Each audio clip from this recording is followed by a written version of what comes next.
당신의 밤에 쉼표가 되는 시간. 저는 남자 사람입니다.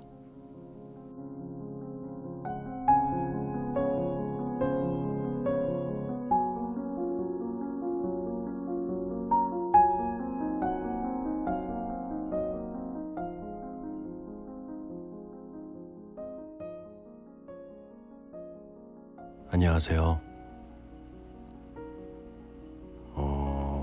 인류에게, 이제 사람에게는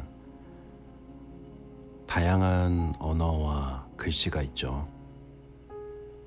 우리나라 주위만 해도 중국어, 일본어, 유럽도 스페인어, 세계 공용어라고 쓰이고 있는 이제 영어도 있고요. 참 다양한 이런 언어와 또 글씨가 있는데 그 중에서는 저는 그래도 이 대한민국 한글이 최고라고 생각합니다. 예, 그걸 이야기하고 싶어서 이야기를 꺼낸 건 아니고 뭐랄까, 이렇게 인류에게 있어서 언어와 이 글자는 정말로 중요한 이런 어떤 매체인 것 같아요. 서로 의사소통, 그리고 또 기록을 남기는. 그리고 저도 이 헐리우드 영화나 뭔가 드라마, 그리고 팝, 이런 것들을 좋아해서 그 언어를 배우고 싶다는 생각을 많이 했어요. 이 영어를. 그래야지 조금 더 잘 즐기고 또 그 안에 내포되어 있는 그런 뜻들을 알 수가 있으니까.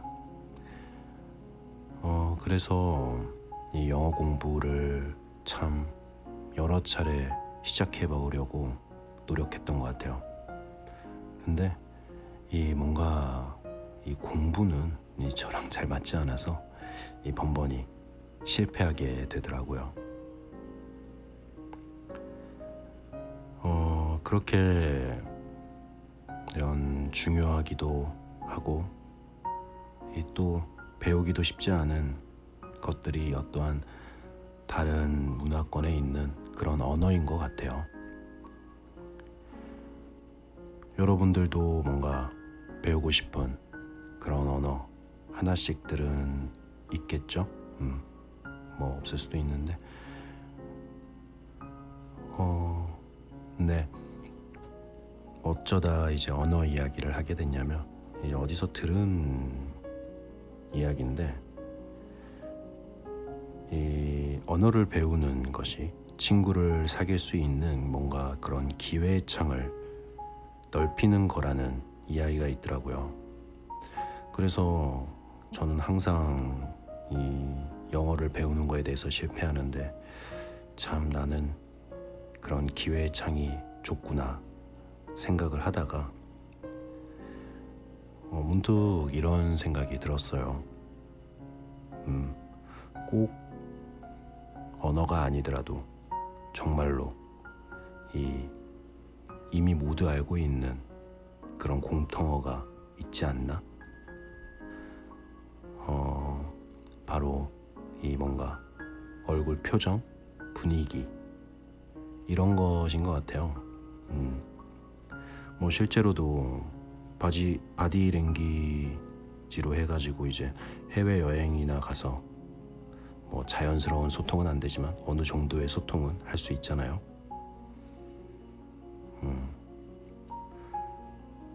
요즘 이젠 중복이 됐는데 정말 많이 요즘같이 더운 날 많이 이제 주위에서 힘들잖아요.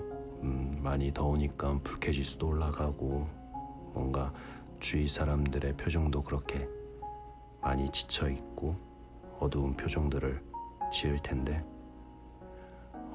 나라도 어떠한 밝은 에너지, 밝은 표정을 지으면서 주위의 분위기를 또는 주위 사람들의 기분을 좋게 해주는 건 어떨까 라는 생각을 한번 해보게 됐습니다. 뭐 너무 이제 오바해서 그렇게 되면 이상한 사람처럼 보일 수도 있긴 하지만 그래도 그런 것 같아요. 뭔가 밝은 분위기는 주위의 힘을 돋궈주는 네, 그래서 한번 언어에 대해서 이야기 한번 오늘 해봤고요. 그럼 오늘도 이제 여러분의 마음속에 미소 지을 수 있도록 톨스토이 12번째 시간 한번 시작해 보도록 하겠습니다. 당신의 밤 쉼표가 되는 시간 재밌게 들어주세요.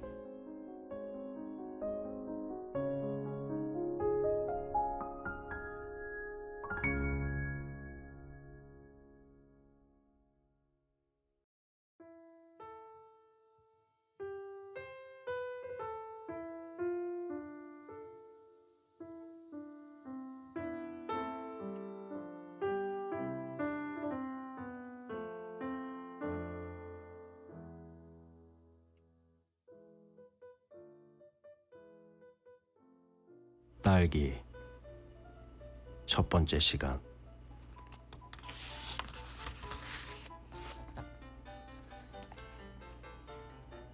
바람 한 점 없는 6월의 무더운 날이 계속됐다.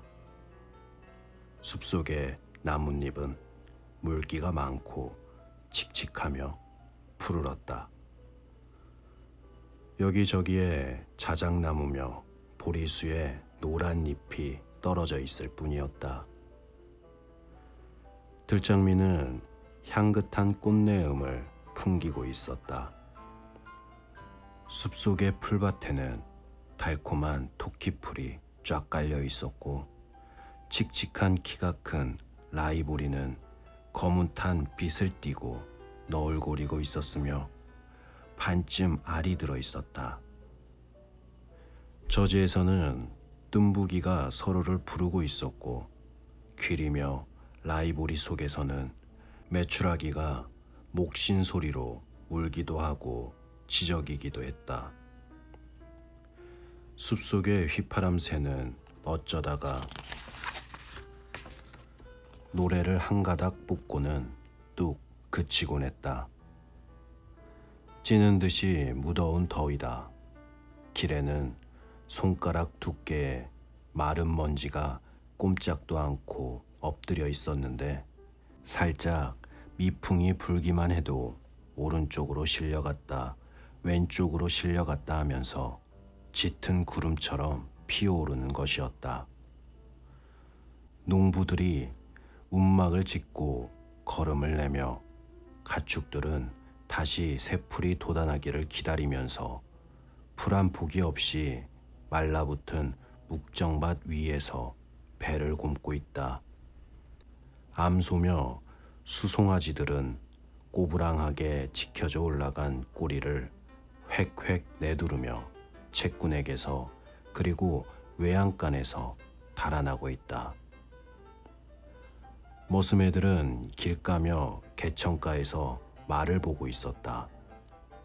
아낙네들은 숲에서 풀망태를 끌고 나오고 있고 큰 아기며 어린 계집애들은 서로 다투어 벌채된 숲의 덤불 사이를 기어다니며 딸기를 따서는 별장 사람들에게 팔러갔다. 호화롭게 장식된 건축 양식에 오밀조밀한 무늬로 꾸며진 아담한 별채 사람들은 가볍고 조촐한 값진 옷에 양산을 받치고 모래가 깔린 길을 한가로이 거닐거나 나무 그늘이며 색칠이 된 조그만 정자의 탁자 곁에 앉아 쩔쩔매면서 차디찬 음료를 마시고 있었다. 작은 탑, 베란다, 발코니, 회랑 모두가 산뜻하고 새롭고 조촐했다.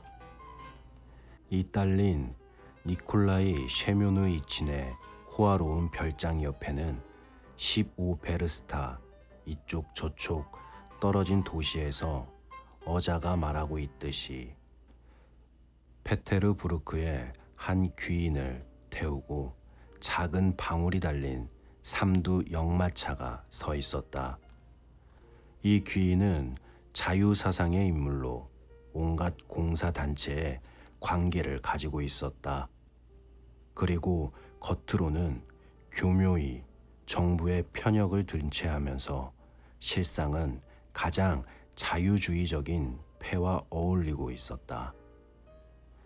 그는 시골 도시, 그는 언제나처럼 굉장히 바쁜 사람이었으므로 거기에는 하루밖에 묵지 않았다. 그 시골 도시에서 거의 같은 사상을 가지고 있는 소꿉동무인 자기의 벗을 찾아온 것이었다. 그들은 그저 헌법 원리의 적용에 있어서 약간 의견을 달리하고 있을 뿐이었다. 얼마쯤 사회주의 쪽에 기운 서구적인 편인 페테르부르크 출신은 그가 일하고 있는 일자리에서 썩 많은 급료를 타고 있었다. 니콜라이 셰뮤르느이치는 슬라브주의 색채를 띤 정교도인 순수한 러시아인으로 몇천 테샤티나의 땅을 소유하고 있었다. 그들은 뜰에서 5가지 요리의 정찬을 들었는데 더워서 거의 아무것도 먹지 않았다. 그래서 손님을 위하여 특히 정성을 기울여 장만한 40루블의 급료까지 치르는 숙소와 그 조수의 노력이 거의 허사로 돌아갔다. 그저 얼음을 채운 싱싱한 황어의 스프와 모양을 예쁘게 뜬 설탕가루와 비스킷으로 장식된 여러 가지 빛깔의 아이스크림만을 먹었을 뿐이었다.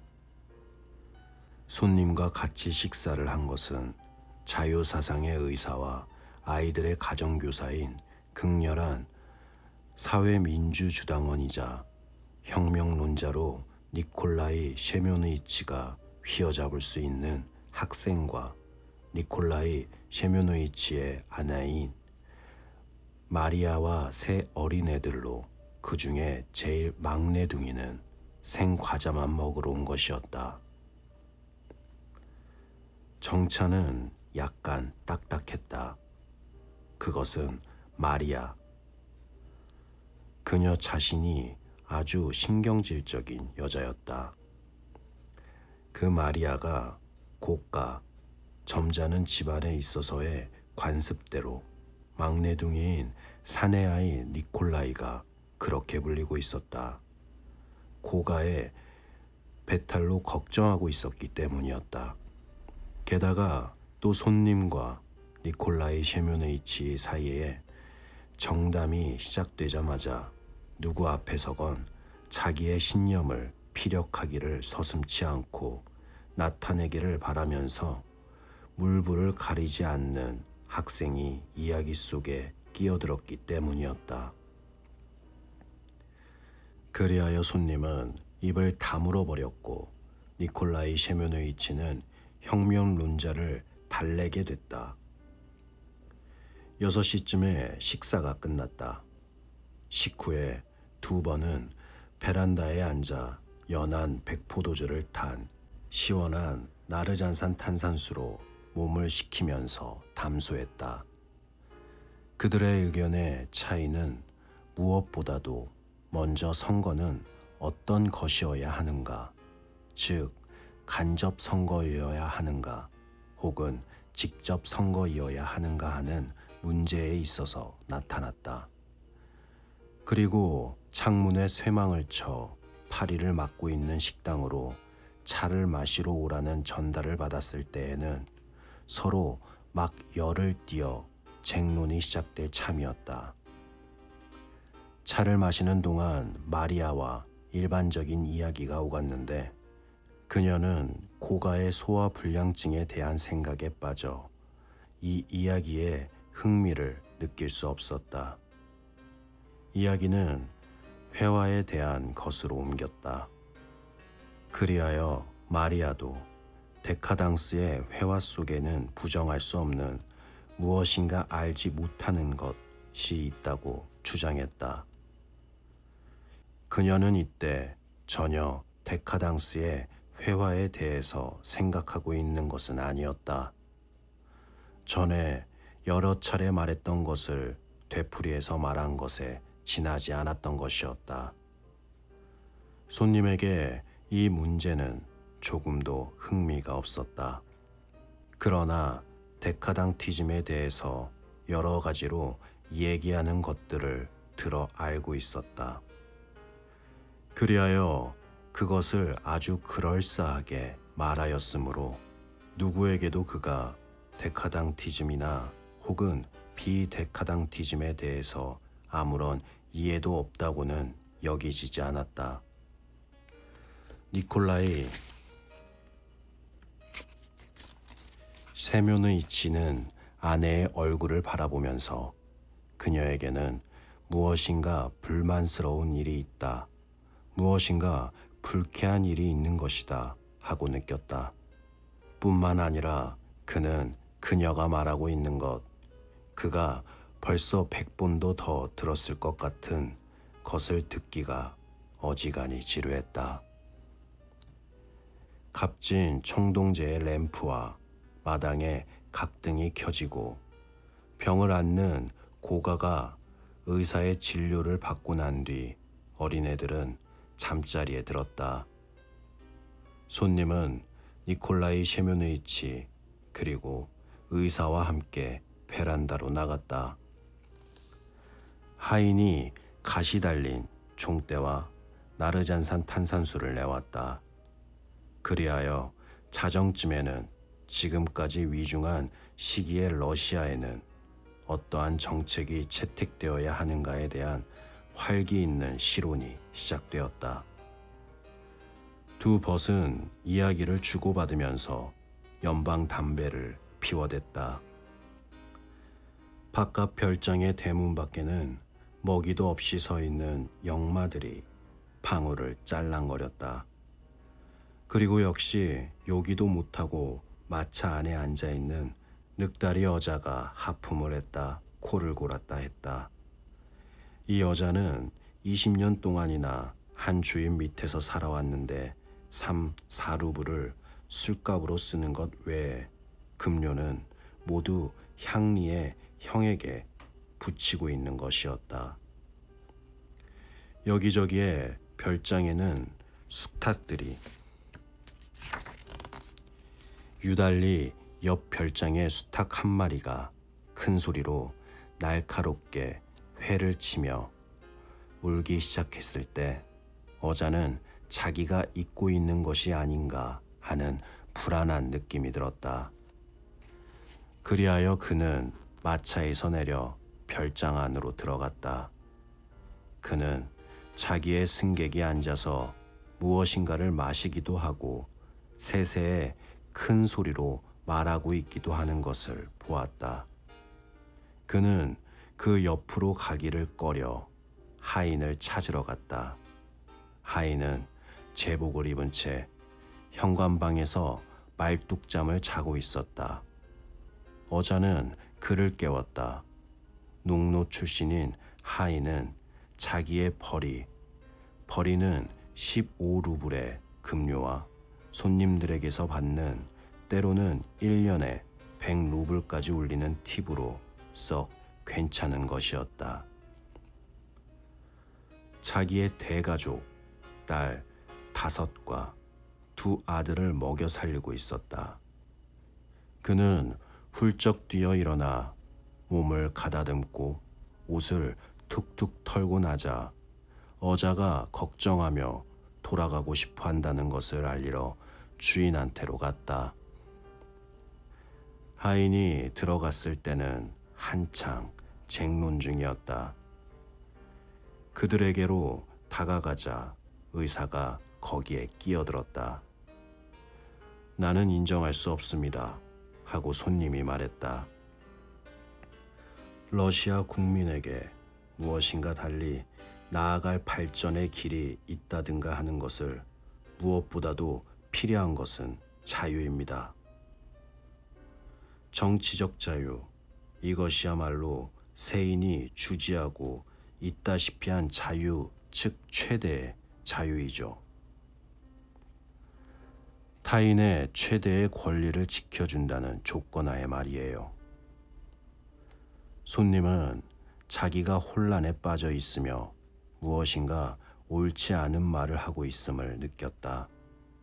그러나 그는 쟁론에 열중하여 어떻게 말해야 할지 잘 생각나지 않았다. 그건 그래요 하고 니콜라이 셰메노이치는 손님의 말을 귀담아 듣지 않고 유달리 마음에 드는 자기의 생각을 피력하면서 대답했다. 그건 그래요. 그러나 그것은 다른 수단에 의해서도 달성됩니다. 투표의 다수에 의해서가 아니라 일반적인 동의에 의해서 말이에요. 미르의 결의를 보세요. 아, 미르 말인가요? 아무도 그것을 부정할 수는 없습죠. 하고 의사가 말했다. 슬라브인에게는 자기의 독특한 견해가 있다는 것을 말씀이에요. 이를테면 폴란드인의 비토 같은 권리 말씀이에요. 나는 그것이 좋다고는 확신하고 있지 않습니다만 내 생각을 다 얘기하게 해주십시오. 하고 니콜라이 셰메노이치는 말했다. 러시아 국민은 유다른 성질을 가지고 있습니다. 이 성질은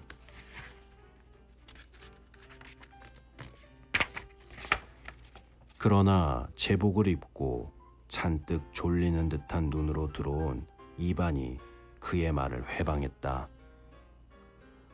어자가 걱정을 하고 있어서 말씀이에요. 가서 좀 얘기해 주시오. 페테르부르크 손님은 어느 하인에게나 존댓말을 쓰고 있었으며 그것을 자랑하고 있었다. 곧 가겠단다고, 그리고 여분으로 삭을 더 쳐주겠단다고. 네, 알겠습니다. 이반이 나가자 니콜라이 셰메노이치는 자기 생각을 모두 털어놓을 수 있었다. 그러나 손님도 의사가 그것은 이미 20번쯤 혹은 적어도 그들에게는 그처럼 여겨졌다. 한 20번쯤은 듣고 있는 터였다. 그들은 특히 손님은 역사상의 예를 이용하여 그것을 변박했다. 그는 역사에 해박했다. 의사는 손님의 편역을 들었다. 그리고 그의 박식에 감탄하고 그와 아름아리가 된 기회를 얻는 것에 기뻐하였다. 이야기는 길게 끌어 어느새 길 건너편에 숨 넘어가 환해지고 휘파람새도 잠을 깼다. 그러나 이야기꾼들은 연방 담배를 피워대다가 이야기를 하고 이야기를 하고는 담배를 피우곤 했다.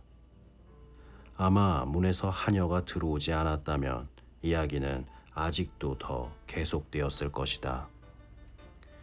이 하녀는 고아로 먹고 살기 위해 하녀살이를 들어가지 않으면 안 되었다.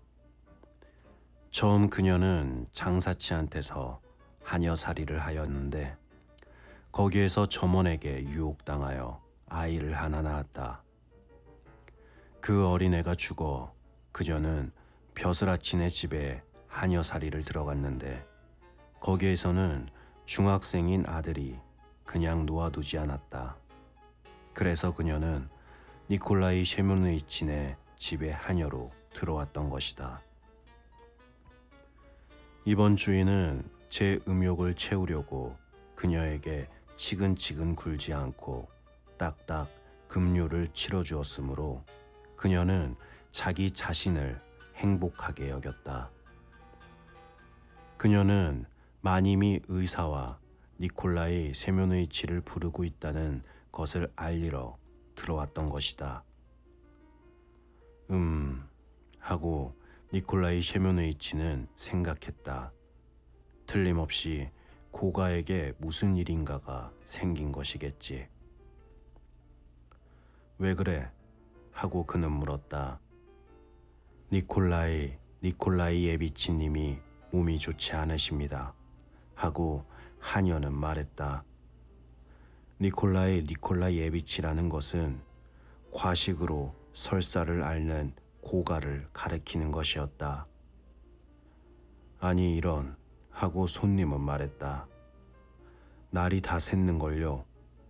어지간히 죽치고 앉아 있었던 것 같습니다. 하고 그는 자기네가 어지간히 오래 그리고 많은 것을 이야기했다는 것에 대해서 자기 자신과 대담자들을 칭찬하기라도 하듯 빙그레 웃으면서 말했다. 그리고 작별 인사를 했다. 이반은 한참 동안 손님의 모자와 우산을 찾으러 지친 발로 뛰어 돌아다녔다.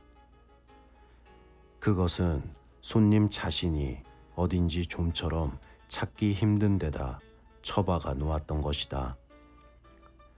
이반은 은근히 팁을 받기를 기다리고 있었는데 언제나 후하여 자기에게 1루블쯤 건네기를 결코 아까워하지 않았을 손님은 이야기에 정신이 팔려 그것을 까맣게 잊고 있다가 돌아오는 길에야 자기가 하인에게 아무것도 주지 않았음을 생각해냈다.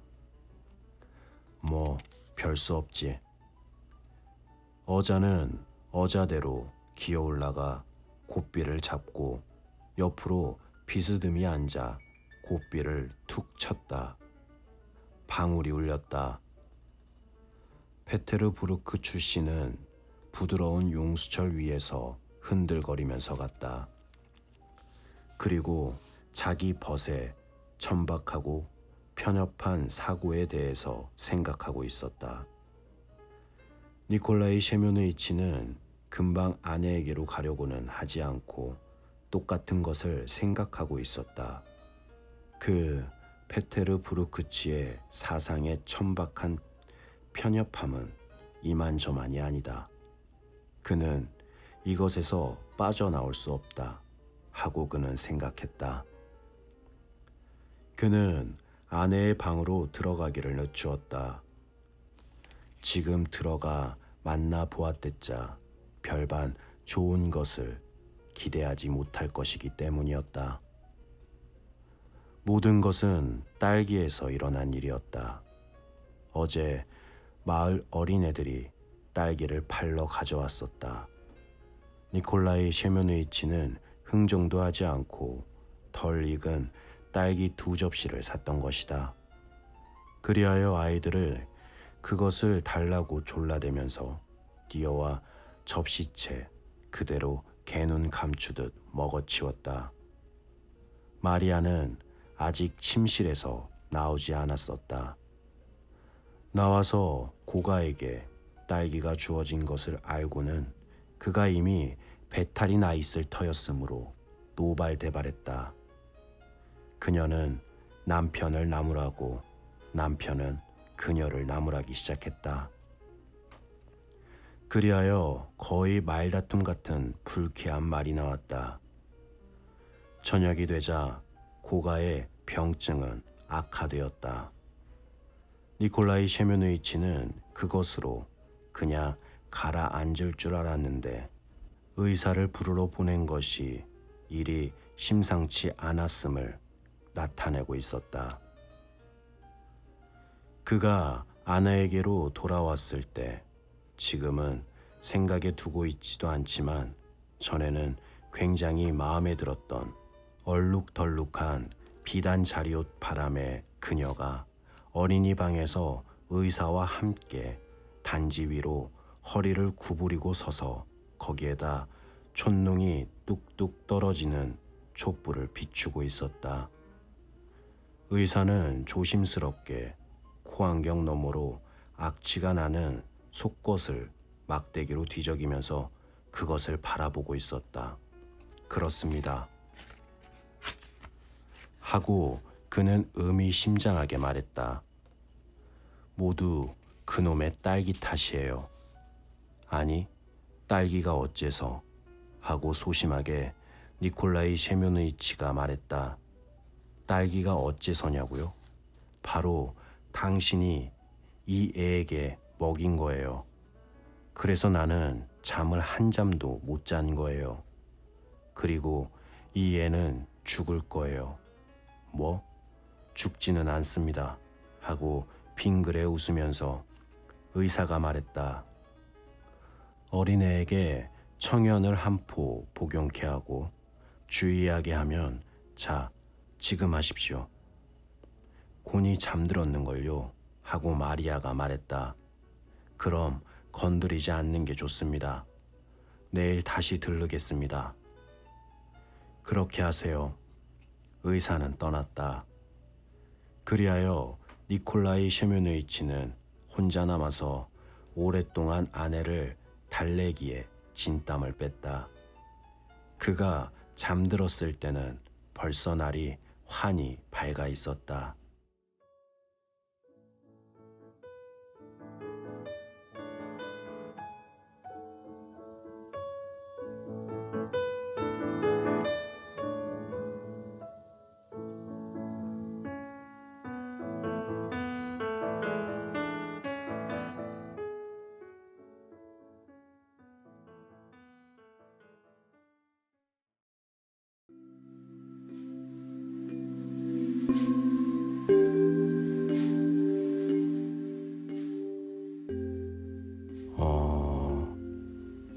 네. 여러분들은 이 딸기 이 첫 번째 이야기를 듣고 어떤 게 느껴지셨나요? 저는 처음에 이제 읽을 때 좀 잘 이해가 되지 않아서 뭔가 이 처음에 그런 자연 환경을 이야기하고 그러다가 이제 친구가 와서 이야기하고 뭐 그런 뭐 전체적인 맥락은 이해가 되는데 좀 뭔가 애매모호하더라고요. 그래서 한번 다시 보면서 느낀 건데 그냥 그런 게 느껴진 것 같아요. 작은 것의 위험함? 정말 아무것도 아닌 거라고 생각하지만 그것 때문에 어떠한 일이 발생하는 그런 딸기도 그렇고 뭐랄까 그런 하인이라던가 그리고 뭐 그냥 이야기하는 그런 일하는 사람들 여튼간 그 뭔가 팀 이야기도 나왔을 때도 그 팁은 그 이제 일하는 사람한테 굉장히 중요한 건데 별로 대단한 이야기도 하지 않는데 그 이야기에 빠져서 그거를 깜빡하는 뭐 그런 것들. 네, 저는 뭐 그렇게 느껴졌습니다. 여러분은 또 어떻게 느끼셨을지 궁금하네요. 네, 그럼 오늘은 여기까지 하고요. 무더운 여름날 항상 몸 건강히 그렇게 지내시길 바랍니다.